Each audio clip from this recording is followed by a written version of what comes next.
আর দুনিয়া কুল্লুহা মাতা ওয়া খায়রু মাতাই দুনিয়াল মারাতু সালেহা। সারা পৃথিবী সম্পদ, সবচেয়ে দামি সম্পদ হচ্ছে ভালো নারী। সারা পৃথিবী সম্পদ, সবচেয়ে ভালো সম্পদ হচ্ছে ভালো নারী। সারা পৃথিবী টাকা, সবচেয়ে ভালো টাকা হচ্ছে ভালো নারী। এই কথা আল্লাহ রাসূল বলেছেন, বুখারী মুসলিম।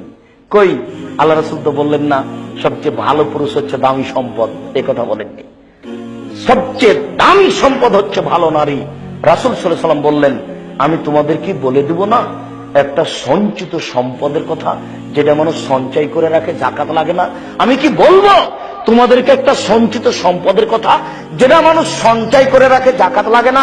আমি কি বলবো একটা সঞ্চিত সম্পদের কথা, যেটা মানুষ সঞ্চয় করে রাখে, যাকাত লাগে না? তো বলেন সেটা কি? তখন আল্লাহ রাসূল বললেন, শোনো, নারী আল মারাতু সালেহা, ভালো নারী স্বামী আদেশ করলে মানে, এক। দুই, স্বামীর সাথে কথা বললে হাসি মুখে বলে। তিন, স্বামী বাড়িতে না থাকলে কারোর সাথে প্রেমের গল্প করে না। তিনটি গুণের ভিত্তিতে একজন নারী ভালো হতে পারে। এক, স্বামীর সাথে কথা বললে হাসি মুখে বলে। দুই, স্বামী আদেশ করলে পালন করে। তিন, স্বামী বাড়িতে না থাকলে নিজেকে হেফাজতে রাখে, কন্ট্রোলে রাখে, কারোর সাথে গল্পে জড়ায় নেয়। রাসূল সাল্লাল্লাহু আলাইহি ওয়াসাল্লাম বললেন, আমি কি তোমাদের বলে দিব না? সাহাবান রাদিয়াল্লাহু তাআলা বললেন, যদি জানতে পারতাম কোনটা দামি সম্পদ তাহলে সঞ্চয় করে রাখতাম।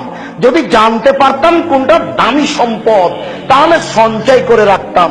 তখন আল্লাহ রাসূল বলছেন, আরে শোনো শোনো, আমি বলে দিচ্ছি, আফজালহু, পৃথিবীতে সবচেয়ে দামি সম্পদ এক, লিসানুন যাকির, ওই জিহ্বা যেই দিয়ে সবসময় বলতে পারে সুবহানাল্লাহ, আলহামদুলিল্লাহ, আল্লাহু আকবার, আস্তাগফিরুল্লাহ।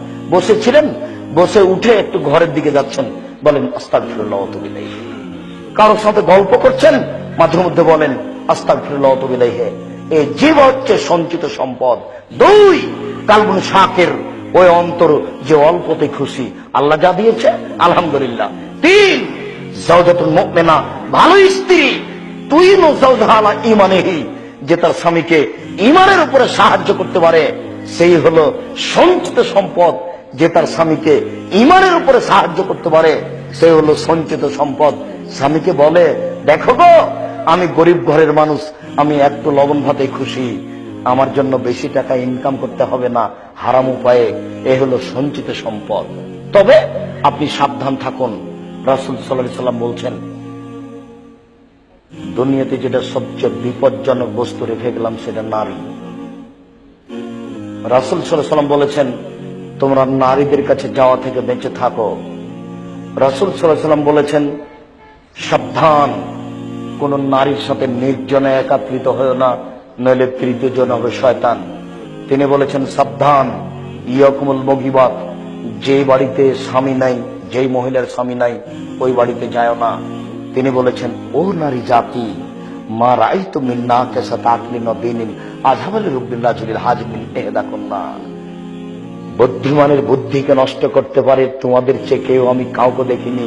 ও নারী জাতি, বুদ্ধিমানের বুদ্ধিকে নষ্ট করতে পারে তোমাদের চেয়ে কেউ আমি কাউকে দেখিনি।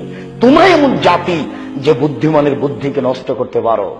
ওই যে পায়ে হেঁটে গেলেন কাঞ্চন ব্রিজের কাছে, দাঁড়িয়ে আছেন, একটা গাড়িতে উঠলেন, দেখলেন একটা মেয়ে সিটে বসে আছে, পাশে একটা সিট খালি আছে। আপনি ওখানে দাঁড়াতে একটু হাসি মুখে বলল, ভাইয়া বসো। খালি হাসি মুখে বলার সাথে সাথে সব ঈমান বিক্রি হয়ে গেছে। এখন আপনি আর নিজেকে ধরে রাখতে পারবেন না। আপনি বলবেন, তোমার নাম কি, তোমার বাপের নাম কি, তুমি কোন ক্লাসে পড়ো, আপনার ঈমান গেছে। এই কথা আল্লাহ রাসূল বলেছেন 1450 বছর পূর্বে, বুখারী মুসলিম। সম্মানিত উপস্থিতি, নারীদের ব্যাপারে সাবধান থাকুন।